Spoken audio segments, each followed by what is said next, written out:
नमस्ते बच्चों। आज हम लोग एकांकी संचय का जो छठा पाठ है दीपदान, जिसे डॉक्टर राम कुमार वर्मा ने लिखा है, उसके अगले भाग को हम लोग करेंगे।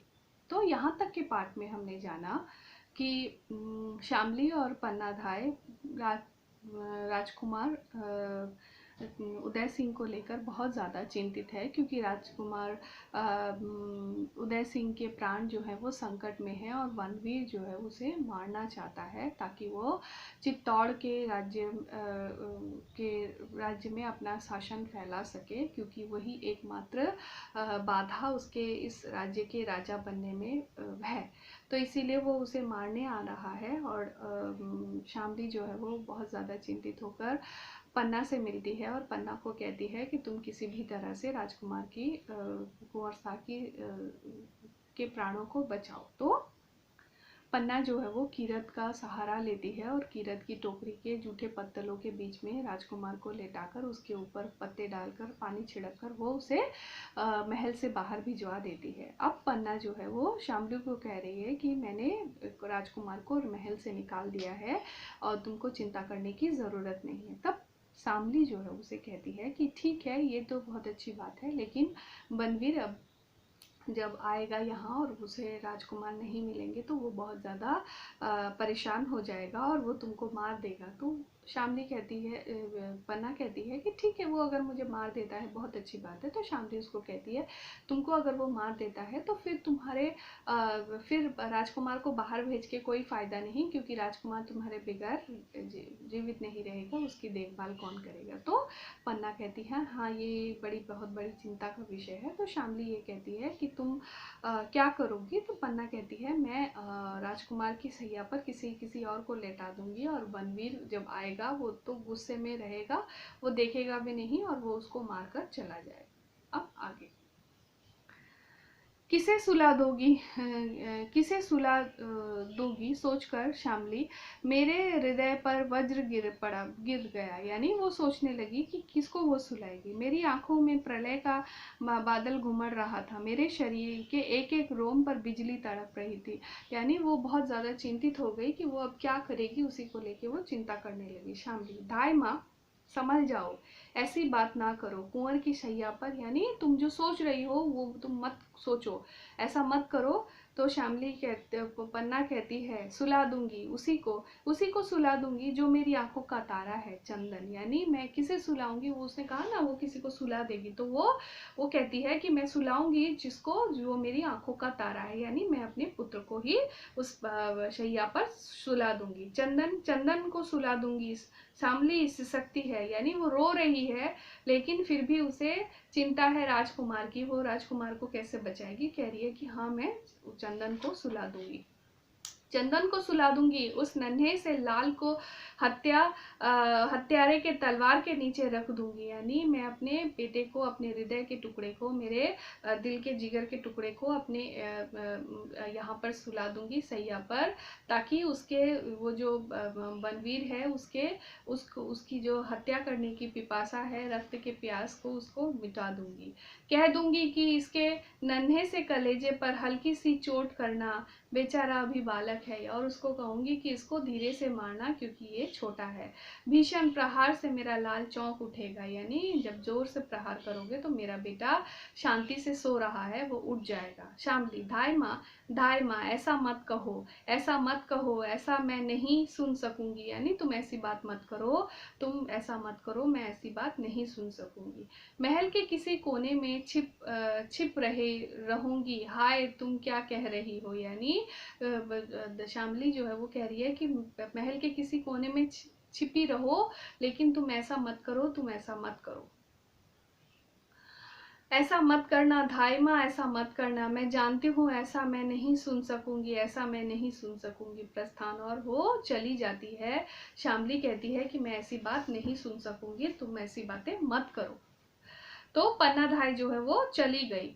पन्ना जार जो है वो कह रही है, चली गई, कहती है ऐसा मैं सुन नहीं सकूंगी, यानी ये जो मैंने कहा ये कठोर बात वो सुन नहीं सकेगी, जो मुझे करना है वो सांभली सुन भी नहीं सकेगी, यानी मैं जो करने वाली हूँ उस काम को वो सुन भी नहीं सकेगी। कितनी बड़ी बात है। भवानी तुमने मेरे हृदय को कैसा कर दिया है, हे भगवान आपने मेरे हृदय को तुमने पत्थर का बना दिया है। जो चीज मैं करने वाली हूँ मतलब मैं अपने पुत्र चंदन का बलिदान देने वाली हूँ, ऐसी बात वो सुन भी नहीं सकेगी।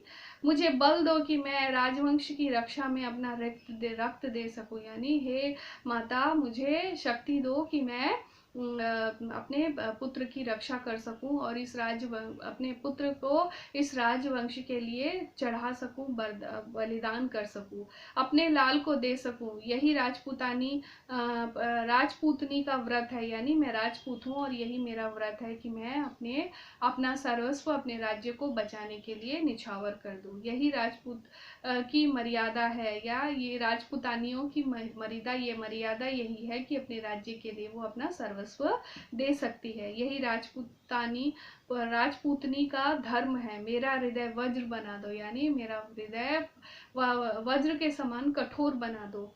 माता के हृदय के स्थान पर पत्थर रख दो, जिसमें माता का स्रोत बंद हो, यानी जिसमें ममता का जो स्रोत है वो बंद हो जाए। भवानी मैं चित्तौड़ की सच्ची नारी बनूं। खिंची राजपूतनी अपने रक्त से मंगल तिलक करे, यानी मैं अपने पुत्र के खून से ही अपना मंगल तिलक कर सकूं। हे ईश्वर, हे माता रानी मुझे इतनी शक्ति दो। नैपथ्य से चंदन का स्वर, माँ माँ माँ माँ, चंदन का प्रवेश, यानी पीछे से चंदन जो है वो आ रहा है और वो पुकार रहा है माँ माँ माँ माँ। चंदन, माँ देखो मेरे पैर में चोट लग गई है, यह रक्त निकल रहा है, यानी चंदन जो है वो कह रहा है कि माँ मेरे पाँव में चोट लग गई है, देखो खून निकल रहा है। पन्ना, कहाँ रक्त निकल रहा है, लाओ देखूं मेरे लाल, ओहो अंगूठे में यह चोट कैसे लगी, यानी वो उसको पूछ रही है कि तुम्हारे अंगूठे में चोट कैसे लग गई, खून कैसे निकल रहा है। रक्त निकल रहा है, कितना रक्त निकल रहा है, कितना खून निकल रहा है, लाओ इसे बांध दूं, यानी आओ तुमको मैं बांध देती हूँ। अपनी साड़ी से कपड़े का टुकड़ा फाड़ती है, सीधा पैर करो, या अपने पैर, बेटे को कह रही है पाँव सीधा करो। हाँ ठीक, इसे बांध देती हूँ। बांध देते हुए, वह चोट कैसे लगी लाल, यानी तुम्हारे पाँव में चोट कैसे लग गई है। तो चंदन कहता है, मैं जैसे ही भोजन करने उठा, माँ सज्जा ने कहा कि महल चारों तरफ से सिपाही इकट्ठे हो गए हैं, यानी जैसे ही मैं खाना खा के, चंदन कह रहा है कि जैसे ही मैं खाना खा के उठा, सज्जा ने कहा कि महल को चारों तरफ से सिपाहियों ने घेर लिया है। मैं देखने के लिए ऊपर के झरोखे में चढ़ गया, यानी मैं देखने के लिए ऊपर की खिड़की पर चढ़ गया था। अंधेरे में कुछ दिखाई नहीं दिया, ऐसे ही मैं नीचे कूदा, यानी मुझे वहां से कुछ दिखा नहीं और मैं वहां से नीचे कूद गया। टूटा हुआ शीशा अंगूठे में चुभ गया, यानी वहां टूटा हुआ शीशा पड़ा था जो मेरे अंगूठे में चुभ गया। कोई बात नहीं है माँ, यानी वो बहुत वीर था, उसने कहा कि चिंता माँ कोई बात नहीं है, रक्त तो निकल ही रहा है, पर यह सिपाही महल के चारों तरफ क्यों इकट्ठे हो रहे हैं। अब वो जानना चाहता है कि क्या हुआ है, चारों तरफ सैनिक क्यों इकट्ठे हुए हैं। पन्ना कहती है, आज नाच रंग का दिन है ना, वही सब देखने के लिए आए होंगे, या फिर सोना ने उन्हें बुलाया होगा, वह नीचे नाच रही होगी, यानी जरूर नीचे नाच रंग का उत्सव हो रहा है, सोना नाच रही होगी, उसी ने ही इन सबको बुलाया होगा। माँ जो है वो, पन्ना जो है असली बात ना कहकर अपने पुत्र से बात छिपाकर ये सारी बातें कहती है। तो चंदन कहता है, माँ सोना अच्छी लड़की नहीं है, यानी उसे समझ में आ गया है कि सोना जो है वो एकदम अच्छी लड़की नहीं है।